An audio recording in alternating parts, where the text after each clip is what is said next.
একটু অপরোক্ষ অনুভূতি জানিয়েছেন, যে বিপদ তোমাকে স্মরণ করায় সে বিপদ বিপদ নয়, সেই বিপদই হলো আমার সম্পদ। আর অর্থ, রাজ্য, সম্মান পেলে যদি তোমাকে ভুলে যায়, সেটা আমার সম্পদ নয়, সেটাই আমার বিপদ। ভগবানকে ভুলে যাওয়ার থেকে বড় বিপদ এ জগতে আর নাই। ভগবানকে স্মরণ করার নামই হলো প্রকৃত সম্পদ। কিছু মনে নেবেন না। এই জন্য ভক্তরা চিরকাল দুঃখ চায়। মার্মিক ভক্তরা, প্রেমিক ভক্তরা, তারা দুঃখকে কেন চাই জানেন? একটা জিনিস বলি, পাপ পুণ্যের দ্বারা আমাদের দুঃখ এবং সুখ আসে। পাপের দ্বারা দুঃখ আসে, পুণ্যের দ্বারা সুখ আসে। এখন এই পাপ পুণ্যকৃত সুখ দুঃখ, সুখ এলে আমাদের দুটো ক্ষতি হয়। খুব ধ্যান দিয়ে শুনবেন, আমি এই কথাটা প্রায় প্রয়োগ করি ধ্যান দিয়ে শোনার, কারণ আমাদের অলসতা আসতে পারে, গভীর রাতও হয়ে গেছে। সুখ আমাদের দুটো ক্ষতি করে, আর দুঃখ আমাদের দুটো উপকার করে। আবার বলছি, দুঃখ আমাদের জীবনে দুটো উপকার নিয়ে আসে, দুটো উপহার নিয়ে আসে, আর সুখ আমাদের জীবনে দুটো ক্ষতি নিয়ে আসে, বিপদ নিয়ে আসে। শুনুন তাহলে, সুখ এলে, অর্থাৎ সুখ কাকে বলে? প্রার্থিত বস্তুর সাক্ষাৎকারকে সুখ বলে। আমি যা চেয়েছি জীবনে তা পেয়ে গেলাম, এরই নাম সুখ। যা চেয়েছি তা পেয়েছি। এই যে জাগতিক প্রপঞ্চময় আশা আকাঙ্ক্ষার সাক্ষাৎকার হলে, তার পূর্ণতা পেলে সুখ হয়। যখনই সুখ আসে তখন দুটো ক্ষতি হয়। এক, ভোগ বিলাসের দিকেই মন চলে যায়, বেড়ানো চেড়ানো, হাসি ঠাট্টা, খাওয়া দাওয়া, এই দিকেই মন চলে যায়। কিছু মনে নেবেন না। পৃথিবীতে এই যে মদের আড্ডা, জুয়াখানা, বা মদের কি বলে, বার, মদের বার বা জুয়াখানা, না, এগুলো কাদের দ্বারা তৈরি? এখানে কারা যায়? গরিবরা যায়, নির্ধনীরা যায়। ক্যাসিও আজকাল নতুন নাম হয়েছে সব। এখানে কারা যায়? কৃষক যায়, গ্রামের খেটে খাওয়া দিনমজুরি যায়। যখনই দেখবেন জগতের সুখ প্রাচুর্য আসছে, ধন সম্পদ, বিত্ত বৈভব, সুস্থতা আসছে, তখন আমরা ভোগের দিকে মন যাবে। যদি কারো না যায়, ভোগ সামগ্রী সমাহার জীবনে এসে জুটলে যদি ভোগের দিকে মন না যায়, তবে জানবেন গোবিন্দ আপনার বিবেক টেনে ধরে আছেন, গোবিন্দ স্বয়ং ভার নিয়েছেন, এই জন্য ওই পথে যায়নি। অথচ ধন এলে, সম্পদ এলে, প্রাচুর্য এলে, পদ প্রতিষ্ঠা এলে ভোগের দিকে তার মন যাবেই। যদি না যায়, জানবেন ভগবানের বিশেষ কৃপা আপনার উপরে। সকলের যায়, এটা জগতের নিয়ম। কান টানলে যেমন মাথা আসে, ঐশ্বর্য, ভোগ, প্রতিপত্তি, সম্মান, পদমর্যাদা, এগুলি আসলেই মানুষের ভোগের দিকে মন চলে যাবেই। যার যায় না, বারবার বলছি, তার উপর ভগবানের বিশেষ কৃপা আছে, এই জন্য যায়নি। কিন্তু এ সংখ্যা খুব কম। আপনাদের মনে আছে, নহুষ একবার দেবরাজ ইন্দ্রের পদে বসেছিলেন স্বর্গে।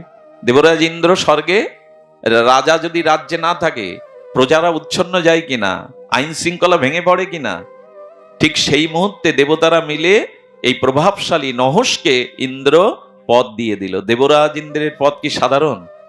সেই দেবরাজ ইন্দ্রের পদে বসলো কে? নহুষ। বসে বেশ কিছুদিন ইন্দ্র পদ উপভোগ করতে লাগলো। এরপর বারবার বাম দিকে তাকায়।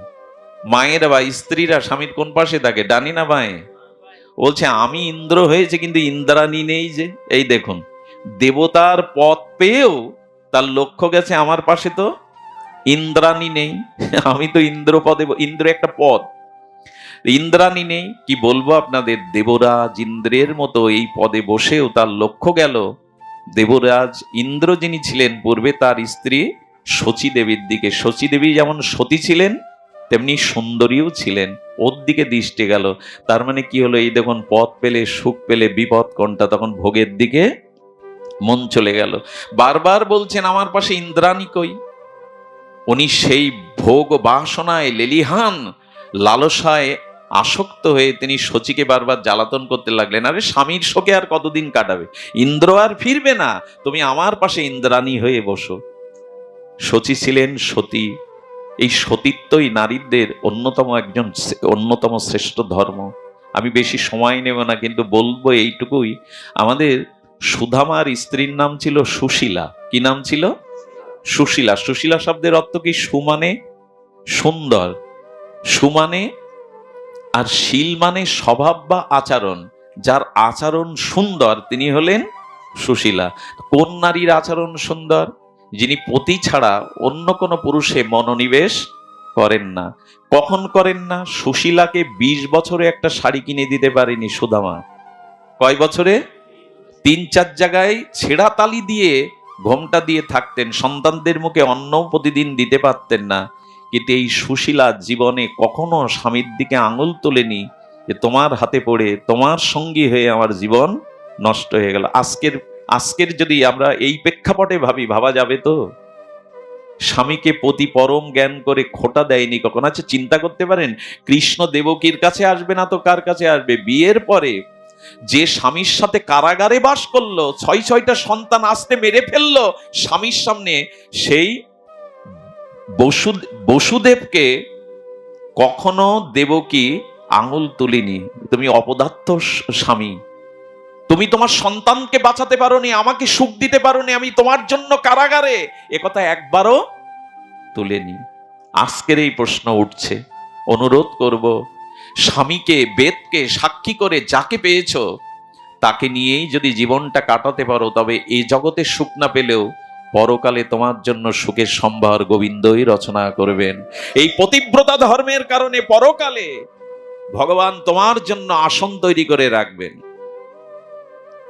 এই জন্য সুশীলা স্বামীর কখনো কোনো অভাব কষ্ট প্রতিকূলতায় প্রশ্ন তোলেনি, আজও সতী নারীরা তোলে না। সুধীজন, এই জন্য কি বলবো, সুশীলা আগেকার নাম গুরুদেব আচার্যদের কাছে নামকরণ হতো, কিছু অপরাধ নেবেন না। সুশীলা মানে স্বভাব, শীল মানে আচরণ। আচ্ছা আজকাল নামের সাথে মিল নেই জানেন, কিছু মনে করবেন না। কারোর নাম শান্তি দেবী, মা তোমাদের বলছি না এখানে, একজন তোমাদের কিন্তু বলছি না, ক্ষমা করো, শান্তি দেবী, কিন্তু তার কারণে আশেপাশের তল্লাটে কেউ ভালো থাকতে পারে না, অথচ নাম শান্তি দেবী। তার তল্লাটে ওই আশেপাশের বাড়ি ঘর কেউ তোমাদের, একদমও তোমাদের বলছি না, তোমরা এমন নও। কারোর নাম গঙ্গা দেবী, কি নাম, তার দুয়ারে এক গ্লাস জলও কেউ কোনোদিন পায়নি, অথচ গঙ্গা দেবী তার নাম। এই জন্য বর্তমান নামের সাথে আমাদের ব্যবহারের অমিল আছে। নামটা শ্রী গুরুদেবের কাছ থেকেই রাখতে হয়, আচার্যের কাছ থেকে রাখতে হয়। আজকাল তো নাম রাখা না বলাই ভালো, কোথায় কোথার থেকে জেনে জেনে সিরিয়াল বলুন, কোনো ভূমিকা বলুন, এরকম নাম রাখা ঠিক নয়। আমাদের সনাতন বৈদিক সভ্যতা হলো নামের সাথে তার ব্যবহারের মিল রাখতে হবে। সেই নাম যদি তার আচার্য কর্তৃক নামকরণ করায়, নামকরণ দশবিধ সংস্কার কি আমার প্রসঙ্গ সেদিকে নয়, আমি সেদিকে যাচ্ছি না। শুধু এইটুকু বলবো, কোথায় ছিলাম আমি, নহুষের কথায়। শচী এত শচী, উনি বললেন অনন্তকাল ধরেও আমি স্বামীর প্রতীক্ষায় থাকবো, তার স্মৃতি বুকে নিয়ে থাকবো, আপনি এভাবে আমাকে কুপ্রস্তাব দিবেন না। কে শোনে কার কথা? কাম কি আর বিবেক মানে, বুদ্ধি মানে? উতলা হয়ে গেল শচীকে পাওয়ার জন্য। শচী দেবী নিরুপায় হয়ে চোখের জলে ঋষিদের শরণাপন্ন হলেন, আমাদেরকেও জানালেন যদি কখনো সিদ্ধান্ত সংকটে পড়ো তবে আচার্য সাধু গুরুর কাছে পরামর্শ নিও। জীবনে কখনো যদি কোনো সংকটে পড়ো, শ্রেষ্ঠজন, সাধুজন, মহৎজন, গুরুজনের কাছ থেকেই সমাধান নিয়ে। তারাই লোকের ব্যথায় ব্যথিত হতে জানে। সাধু তারাই যারা পরদুঃখে নিজের দুঃখ বোধ হয়, মাখনের মতো তাপ লাগলেই গলে যায়। পরহিতে যিনি রত তিনি সাধু। শুধু মালাক তিলকে, বাহ্যিক পোশাকে সাধুত্ব আমাদের শাস্ত্রে বলেনি, এগুলো দরকার, কিন্তু সাধুর মূল লক্ষণ হলো পর দুঃখে যিনি বিগলিত। সাধুর আর একটা দৃষ্টান্ত দিয়েছে অপূর্ব, তুলসীদাস গোস্বামী রামচরিত মানসে। সাধু হলো কাপাস তুলো। কি, কে সাধু? কাপাস তুলো। কাপাস তুলোটা সে তো শুভ্র, তাই না, একেবারে সাদা। তেমন সাধুর হৃদয়টা হবে এরকম শুভ্র, কোনো মলিনতা সাধু হৃদয়ে থাকবে না। আর কাপাস তুলোয় রস আছে, কাপাস তুলো নিংড়ালে রস থাকবে, তেমনি সাধুর হৃদয়ে কোনো ভোগ বাসনা কামনার রস পাওয়া যাবে না। তুলো বড় হালকা, তিনি কোনো বন্ধনে আবদ্ধ না হয়ে তিনি বিচরণ করেন। আরেকটি লক্ষণ আছে, ওই কাপাস তুলো দিয়ে প্রথমে সুতো তৈরি হয়। সুতো কি করে জানেন? সুসের ছিদ্রের মধ্যে প্রবেশ করে ও ছিদ্রটা ঢেকে দেয়। সাধুর লক্ষণ কেমন জানেন? সাধুর লক্ষণ অন্যের দোষটাকে যে ঢেকে দিতে পারে, অন্যের দোষকে আলোচনা করে সমালোচনা করে অন্যকে ছোট না করে অন্যের দোষটাকে যে ঢেকে দিতে পারে, তারই নাম সাধু। যেমন ওই কাপাস তুলো সুতো হয়ে সুসের ছিদ্রটা ঢেকে দেয়। আমরা দেই তো, বরঞ্চ সাধু সমাজে আজ পথভ্রান্তি নেমে এসে সাধুরা এক জায়গায় হলে অন্য সাধুরা রেহাই নেই। দুই সাধু গেছে এক রাজার দরবারে পাঠ করতে। তো রাজা তো বুদ্ধিমান না হলে রাজা হতে পারে না। রাজা বলতে এদের দুজনের একটু মেপে দেখি তো। এক সাধু স্নানে গেছেন আর এক সাধুকে বলছেন, উনি যে স্নানে গেছেন উনি আপনার থেকে বড় পণ্ডিত বুঝি, আপনি ওনার শিষ্য বুঝি? বলে বলছেন কি, উনি তো ঘোড়া। হ্যাঁ, আরে আমার পিছনে পিছনে শেখে কিছু শাস্ত্র ব্যাখ্যা শিখছেন, উনি ঘোড়া। এবার উনি স্নানে গেলে উনি যখন এসেছেন বলছেন আপনার সাথে যে এসছে সে আপনার থেকে শ্রেষ্ঠ পণ্ডিত কি? রাখুন, ও তো ভেড়া। আরে আমার পিছনে পিছনে কিছু শিখছে। এই হলো বর্তমান অবস্থা। ও যে ঠিক আছে আপনারা পোশাক তিলক নিয়ে খাবার টেবিলে আসুন। খাবার টেবিলে রাজা করেছে কি, ঘাস আর কুটো দিয়েছে আর ভুসি। সাধুজন রেগে গিয়ে বলছেন, ঠাট্টা করছেন মহৎ ডেকে, ঘাস ভুসি কেন, এটা খাদ্য আমাদের? বলে আপনারাই তো বলে দিলেন একজন ঘোড়া আর একজন হলো ভেড়া, তা ঘোড়া ভেড়ার খাদ্যই তো দিয়েছি আমি আপনাদের সামনে। তা আমরা যদি এইভাবে একেবারে নিন্দা সমালোচনা সাধুদের করতে থাকি, আমাদের সামনে ওই জুটবে। এই জন্য সৎ যারা, সাধু যারা, তারা অপরের ছিদ্র দেখতে যাবেন না, অপরের দোষকে ঢেকে দেওয়াই হলো সাধুর কাজ। আর এই তুলসীদাস গোস্বামীকে একজন নিন্দা করতেন সব সময়। সে মারা গেলে ভক্তরা মিষ্টি বিলাচ্ছে আনন্দে। বলে রাগ কেন মিষ্টি বিলাচ্ছিস? বলে আপনার যে সমালোচনা করতো সে আজ মারা গেছে, আপনাকে কত বলেছি বলুন আমরা শাসন করি, আপনি করতে দিতেন না। সঙ্গে সঙ্গে তুলসীদাসের কাঁদতে বসেছেন, ওরে মিষ্টি রেখে দে। আপনি কাঁদছেন? বলে হ্যাঁ রে, আমার এই জামা কাপড় ময়লা হলে ধোপারা যেমন বাড়ি দিয়ে সোডা দিয়ে পাউডার দিয়ে কেচে দিত, ও প্রতিদিন সমালোচনা করে করে আমার হৃদয়টা সাবধান করে দিত, আমার মধ্যে এই দোষ নেই তো। আজ আমার পরিষ্কার করার মানুষটি চলে গেল, তাই আমি কাঁদছি। আজ আমার পরিষ্কার করার, এভাবে ভাবতে পারি তো আমরা। এই হলো সাধু। আর কাপাস তুলো দিয়ে সুতো তৈরি হয়ে কি হয়? কাপড় তৈরি হয়। কাপড় কি ঢাকে? মানুষের লজ্জাকে ঢেকে দেয়। যে অপরের লজ্জাকে ঢেকে দিয়ে যাকে মর্যাদা দান করতে পারে, পিছিয়ে যাওয়া মানুষকে এগিয়ে এনে মর্যাদা দিতে পারে, ইনি সাধু। তুলসীদাস উল্লেখ করেছেন রামচরিতমানসে, কাপাস, সাধু হলো কাপাসের মতো। তো উনি সাধুর কাছে গেছেন, ঋষিমুনির কাছে গিয়ে বললেন, ঋষিবর আমার সতীত্বকে রক্ষা করুন। আমি বোঝাতে চাইছিলাম সুখ আসলে দুটো ক্ষতি হয়, সেই দুটো ক্ষতির এক ভোগের দিকে দৃষ্টি দেয়। এর থেকে বড় দৃষ্টান্ত আর নাই। যে দেবরাজ ইন্দ্রের পদ পেল, পরস্ত্রী সতীর শচীর দিকে তার দৃষ্টি গেল। শচী তখন বললেন, আমি আপনার হতে পারি, কিন্তু একটা শর্ত। এই দেখুন সাধুরা কি পরামর্শ দিল, মহতেরা পরামর্শ দিল, সপ্ত ঋষির স্কন্ধে পালকিতে চড়ে যদি আপনি আমাকে নিতে আসতে পারেন আমার ভবনে, আমি আপনার হব। বুঝতে পারছেন? সপ্ত ঋষির পালকিতে উঠে আপনাকে আসতে হবে আমাকে নিতে। সপ্ত ঋষিরা জপে ছিলেন, অত্রি, পুলস্ত, বশিষ্ঠ, ভৃগু। দাদা যেমন মুখস্থ করতে পারে, আমার তো মুখস্থ শক্তি নাই। তো এরকম সপ্ত ঋষিদের গিয়ে বলছে, এই বুড়োর দল, এই দেখুন সুখ এলে কি হয়, পদ প্রতিষ্ঠা এলে কি হয়। ঋষিদেরকে কি বলছেন, এই বুড়োর দল, আরে বসে বসে ধ্যান করছো কি, চলো পালকি নাও, আমাকে নিয়ে শচী আনতে যেতে হবে। মানুষের জীবনে তখনই সর্বনাশ, পতন আসে যখন সে মহৎকে অবজ্ঞা করে কথা বলে। যখন কোন সাধু শ্রেষ্ঠকে কেউ অবজ্ঞা করে, জানবেন তার আয়ু, শ্রী, যশ, সৌভাগ্য, ধর্ম নষ্ট হতে বসেছে। জীবনে আর যাই করুন, ভগবত চরণে কোটি অপরাধ করুন, কিন্তু কোন শ্রেষ্ঠ মহতের চরণে অবজ্ঞা করবেন না, মর্যাদা লঙ্ঘন করবেন না। আপনাকে বাঁচাতে ব্রহ্মাও পারবে না। কোন মহৎকে অবজ্ঞা করবেন না। ঋষিরা ধ্যানস্থ ছিলেন, বললেন আহাম্মক, মনে মনে বললেন আহাম্মক। ঋষিদের বলছে, বুড়োর দল ওঠো। পালকিতে উঠলেন, পালকিতে উঠলেন। ঋষিরা বলল, দৌড় দেখি। সপ্ত ঋষির কাঁধে পালকিতে চড়ে যাচ্ছেন। শুনুন কি অবস্থা শুকেলে হয়। ঋষিরা তো আস্তে আস্তে চলছেন, ভেতর থেকে ওরা তর্স হইছে না, কামের উদ্বেগ, কামনার লেলিহান শিখা জ্বলছে। বলেন, ঋষির দল সর্পগতিতে চলছো কেন, দ্রুত চলো। যেই সর্বশব্দ উচ্চারণ করেছে সেই অগস্ত্য ঋষি ওর দিকে তাকেই বলছেন, মূর্খ, মূঢ়, সর্প শব্দ উচ্চারণ করলি তো যা, এই মুহূর্তে পৃথিবীতে অজগর সাপ হয়ে জন্ম নে। সঙ্গে সঙ্গে দেবরাজ ইন্দ্রের পদ থেকে নহস অজগর হয়ে জন্মালো। সুখ এলে ভোগ দিকে দৃষ্টি যায়। আর কি হয় জানেন? দ্বিতীয় ক্ষতি হয়, সুখ সম্ভার অনুকূল পরিস্থিতি থাকলে মানুষ ভগবানকে স্মরণ করতে ভুলে যায়। এই হলো সুখের দুটো ক্ষতি। আর দুঃখ, বিপদের দুটো উপকার। প্রথমত, দুঃখ এলে বিপদ এলে সব থেকে বড় উপকার হলো ভগবানের কথা তখন মনে পড়বে। প্রভু তুমি ছাড়া কেহ নাই। ঘা কেঁদে কেঁদে, আঘাত পেতে পেতে নিরুপায় হয়ে তখন সে ঈশ্বরের দিকে হাত তোলে, তুমি ছাড়া যে কেউ নাই। আর দ্বিতীয় কল্যাণ হয়, ভোগের দিকে তার দৃষ্টি। একজন না স্ত্রীর কানে ছিঁড়েও জোয়া খেলতে যায়, এরকম নেশা হয়ে গেছে, কিন্তু একদিন আর যায়নি, উঠানে বসে কাঁদছে যেদিন তার ছোট মেয়েটা মারা গেল। মৃত কন্যাকে রেখে ও জোয়া খেলতে যাবে, তো ওই শোক তাকে ওই নেশাও ভুলিয়ে দিয়েছে। তেমন বিপদ এলে মানুষের কি হয়, ভোগের দিকে দৃষ্টি যায় না। দেখবেন দুর্গাপূজা হচ্ছে, কারো পতি মারা গেছে, কি স্ত্রী মারা গেছে, বাবা মা মারা গেছে, দেখবেন উনি প্রতিমা দেখতেও সেই বছর আসতে চান না, ঘরের মধ্যে বসে তার বিরহ মন্থন করেন। ওই হই হুল্লোড়, লাইট প্যান্ডেল, এটা তার ভালো লাগে না, কারণ তার হৃদয়ে বিরহ আছে। এই জন্য নিবেদন করব, আমি সময় নেব না, পাঠটা আরো আগে শুরু করলে ভালো হতো।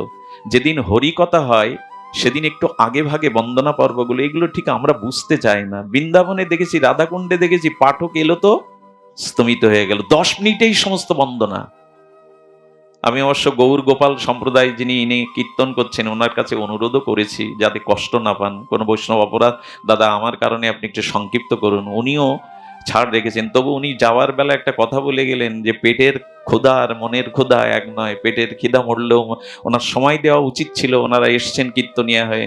এই জন্য যেদিন অধিবাস কমিটির কাছে বারবার আমরা এটা নিবেদন করি, যেদিন অধিবাস সময় মতো করুন। সময় মতো করলে, আজ দূর দূরান্ত থেকে অনেক মায়েরা আসছে, তারা ফিরে যাবে। আমি জানি এখান থেকে 50 কিলোমিটার দূরের অনেক মহিলা আসছে এখানে পাঠ শুনতে, তারা ফিরে যাবে এই রাত্রে। এই জন্য হরিকথা ভাগবত কথা যেদিন হবে সেদিন সময়ের দিকে দৃষ্টি দেওয়ার বিশেষ বিনীত অনুরোধ করছি। সুধীজন, আমার আলোচনাকে আমি দীর্ঘায়িত না করে এইটুকু বলবো, এই জন্য প্রতিকূল অবস্থা কুন্তী বর চেয়ে নিলেন। কুন্তীকে বলেছিলেন আমি এ বর তোমায় দিতে পারবো না, দেন উনি কৃষ্ণ। দ্বিতীয় বর নিতে বললেন, আরেক কিছু চাও। এই বরটা বলেই আমি বিশ্রাম রাখছি, কথাটি বড় মার্মিক কথা। কুন্তী দেবী বললেন, তবে দাও, তবে দাও কৃষ্ণ, এই বর দাও। সেই বর হলো, এই সংসারে, প্রপঞ্চ সংসারে, এই মায়ার সংসারে স্ত্রী পুত্র আমার বলে যারা আছে, তাদের প্রতি যেন আমি মমতা শূন্য হতে পারি, তাদের প্রতি যেন আমার মমতা না থাকে, মমতা যেন তোমার চরণেই থাকে। কত বড় চাওয়া প্রভু, এই সংসারে অন্য কারো প্রতি আমার আসক্তি, মমতার বন্ধন যেন কেটে যায়। যদি কোনো মমতা থাকে তবে তোমার চরণেই যেন সেই মমতা সমর্পিত হয়। আর এই মমতা আজকে যদি আমরা নাও কাটাই, কাটবে তো একদিন। মমতা কোথায় থাকবে? যেদিন মারা যাব সেদিন আর মমতা কোথায় থাকবে? মমতার বন্ধন তো একদিন ছিন্ন হবে, এই মমতা চিরদিনের থাকবে না। শ্মশানে যদি আমাকে এখন শয়ন করান, আমার মাথায় বালিশ নেই, পালঙ্ক নেই, প্রশ্ন করবেন তো বিল্বমঙ্গল, আমার বিবেকের কাছে তোমাকে খাট দেয়নি কেন, মাথায় বালিশ দেয়নি কেন?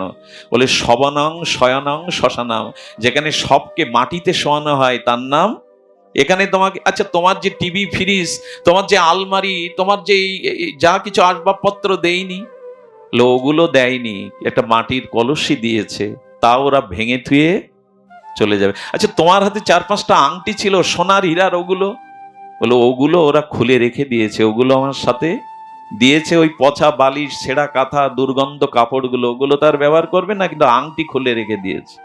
আচ্ছা, তোমাকে ওরা কিছু খেতে দেবে না, এখন তুমি শুয়ে রয়েছো, সংসারে উপার্জন করে কত খেতে দেবে না? বলে খেতে দেবে না, তবে মুখে এখন একটা জিনিস দেবে, প্রিয়জনেরা আগুন তুলে দেবে। এই দেখুন বাস্তবতা। এখনই যদি আমি মারা যাই, শ্মশানে এই প্রশ্নের সম্মুখীন আপনাকে হতে হবে, এই পরিস্থিতি আপনার সম্মুখে এখনই আসবে। এখন যদি আমি মারা যাই, দেহ রক্ষা করি, মুখে আগুন দেবে। আচ্ছা, তারপরে বলছেন, দেখো তোমার শয্যা বলো আগুনের সাথে, আমার যে সহধর্মিণী ছিল, শয্যা সঙ্গিনী ছিল, সে আজ আমার শয্যায় আসবে না, কিন্তু আগুনের সাথে আজ আমার শয্যা সঙ্গিনী হতে হবে। আচ্ছা, নাতি নাতনিদের মুখ না দেখলে তুমি থাকতে পারতে না, আত্মীয়র বাড়িতে গিয়ে চলে আসতে ছুটে, তারা কোথায়? বলে আমার বুকে তারা আসতে চাইছিল, কিন্তু আজ আমার বুকে, মৃত বুকে, লাশের বুকে ওদের আর আসতে দেবে না। আচ্ছা, তো ওদের তোমার কাছে তোমার যে অর্থগুলো, ব্যাংক ব্যালেন্স গুলো, ওগুলো অন্যের নামে করে নেবে, জমি জমা গুলো তফসিল অফিসে গিয়ে নাম পরিবর্তন করিয়ে নেবে। আমার প্রশ্ন হলো, আগুনে মাথা ফাটে না, মাথার মধ্যে একটা বায়ু আছে, সেই বায়ুর নাম ধনঞ্জয় বায়ু, ওটা ফাটতে চায় না। তাই যারা অন্ত্যেষ্টিক্রিয়া করতে যায় তারা বাঁশ দিয়ে মাথাটা, দেখবেন লক্ষ্য করবেন ওই মাথার মধ্যে যে বায়ুটার নাম ধনঞ্জয় বায়ু, ওটা ফাটে না আগুনে, এই জন্য বাঁশ দিয়ে মাথাটা ফাটিয়ে দেয়া হয়। আর সব শেষে বলা হয় চিতা দাহ ক্রিয়া করার পরে যে সবাই বাড়ি চলো, ওদিকে আর কেউ ফিরে চেয়েও না, এই বাঁধন তো এমনি করেই কাটবে। তাই এই বাঁধন আর কতদিন? যদি বাঁধনই থাকতে হয়, মমতাই থাকতে হয়, কুন্তী বললেন সংসারের সমস্ত আসক্তির বাঁধন ছিঁড়ে যেন সমস্ত আসক্তি তোমার চরণে যায়। হে গোবিন্দ, তোমার চরণে এই আসক্তি যায়। সুধী মণ্ডলী, এই জন্য একটা জিনিস আপনাদের বলেই এখানে শেষ করি, সেটা হলো যে দেখুন, জীব নিজের শরীরেরও মালিক নয়, এই শরীরের মালিক আমি নই। তার সাথে কেন মমতা আনবেন না? আচ্ছা, আমাদের সব থেকে নিকটে কে? বাড়ি গাড়ি স্ত্রী পুত্র কন্যা, কে নিকটে? আমাদের সব থেকে নিকটে কে? শরীর। শরীরই তো আমি না, শরীর আমি না, কিন্তু আমার নিকটে সব থেকে শরীর। শরীরের থেকেও নিকটে ইন্দ্রিয়, ইন্দ্রিয়ের থেকেও নিকটে আমার মন, মনের থেকে আমার নিকটে বুদ্ধি অহংকার, আর তার থেকে সব থেকে নিকটে আত্মায় আমার সব থেকে নিকটে। সেই ভগবানকেই এখন দূরে সরিয়ে দিয়েছে, যা সব থেকে আমার নিকটে আছেন। এই জন্য কবিগুরুর ভাষায় বলতে হয়, আমার হিয়ার মাঝে লুকিয়েছিলে, আমি দেখতে তোমায় পাইনি, আমি বাহির পানে চোখ মেলেছি, হৃদয় পানে তুমিই তো আমার নিকটে আছে, অথচ এই জগতের কি বহিরঙ্গা মায়া, আমি তোমাকেই ভুলে আছি। তাই কুন্তীর এই স্তুতি হলো সম্বন্ধটা আমাদের নিকটতম প্রিয়তম ভগবানের সাথেই রাখতে হবে। সুধীবৃন্দ, এই জন্য দেখুন, গৃহ ত্যাগ করতে হবে না আপনাকে। কুন্তী গৃহ ত্যাগ করেনি, গৃহ ত্যাগেরও প্রশ্ন নেই। গৃহে থেকেও যদি গৌর ভজন হয়, গোবিন্দ ভজন হয়, ভগবত স্মরণ হয়, গৃহটাকেই যদি মন্দির করা যায়। আজ আমি পাটকেলেশ্বরী তীর্থে এসে দেখছি কত বড় বড় মন্দির করুন, এটা কৃষ্টি সনাতন আদর্শকে জাগরুক রাখবে। গীতা ভবন হয়েছে, এত সুন্দর গীতা ভবন মনে হয় দক্ষিণ খুলনায় নাই। আমি প্রথমে বিদ্যালয় মনে করেছিলাম। ধন্য পাটকেল ঘাটাবাসী যে আপনাদের এত সুন্দর একটি স্বপ্ন সার্থক করেছেন। তারপর বলল, অনেক বাংলাদেশে মন্দির আছে যেখানে প্রদীপ জ্বালাবারও কেউ নিয়মিত ভগবানের উপাসনায়। মন্দির যদি করতে হয় তো গৃহটাকেই মন্দির করুন, প্রতিটি গৃহটাকেই ভগবানের শ্রীমন্দির তৈরি করুন। সকাল সন্ধ্যা ওইখানেই খোল করতাল ঝাঁজ বাজিয়ে যে গৃহে কীর্তন হয়, সেই গৃহটা গৃহ নয়, সেটাই মন্দির, সেটাই গারস্থ আশ্রম রূপে খ্যাত। তাই মহাপ্রভু বলেছেন, গৃহে বা বনে, সন্ন্যাসী বা গৃহে যাই হোক, ভগবান স্মরণকে রেখে দাও, তাহলে সবখান থেকেই আমাকে পাবে। গৃহে বা বনেতে থাকো, সদা হরি বলে ডাকো। এই কর্তব্যই আসন আমরা নেই। এই আসরের 16 প্রহার নাম কিন্তু বারবার খেদ ওঠে, বারবার আক্ষেপ ওঠে, হৃদয়ে বিরাহ ওঠে। আজ আসরে 56, 72, 16 প্রহার নাম হচ্ছে, অথচ হিন্দুর ঘরে সকাল সন্ধ্যা হরি নাম হচ্ছে না। হলেও বা 5 ভাগ সনাতনীর হিন্দুর ঘরে হচ্ছে। যেদিন এই ঘরে ঘরে হরিনাম সংকীর্তন 10-এ 5-এ মিলে হাতে তালি দিয়ে করতে পারবো, সেই দিন মহাপ্রভুর স্বপ্ন পূর্ণ হবে, সেই দিন গৃহটাও মন্দির হবে। তাই আসর থেকে নামটা যেন আমরা গৃহে নিয়ে যাই, বাড়িতে নিয়ে যাই, আসরে রেখে যেন চলে না যায়। এই নিবেদন রেখে আজ এইটুকু, এই যজ্ঞ ধন্য হোক, এই যজ্ঞ সফল হোক, আপনাদের শুভাগমন আমরা কৃতজ্ঞতা চিত্তে এই কমিটির পক্ষ থেকে কৃতজ্ঞতা জানাচ্ছি। যারা দূর দূরান্ত থেকে, আরো কৃতজ্ঞতা জানাচ্ছি একটু আকাশকে, আরো কৃতজ্ঞতা জানাচ্ছি দেবরাজ ইন্দ্র বরুণকে, যে বৃষ্টিটা আগে ভাগে হয়ে গেছে। ঝড় বৃষ্টি নামলে হয়তো এই সুখময় আনন্দময় আমরা আস্বাদন পেতাম না। জয় নিতাই।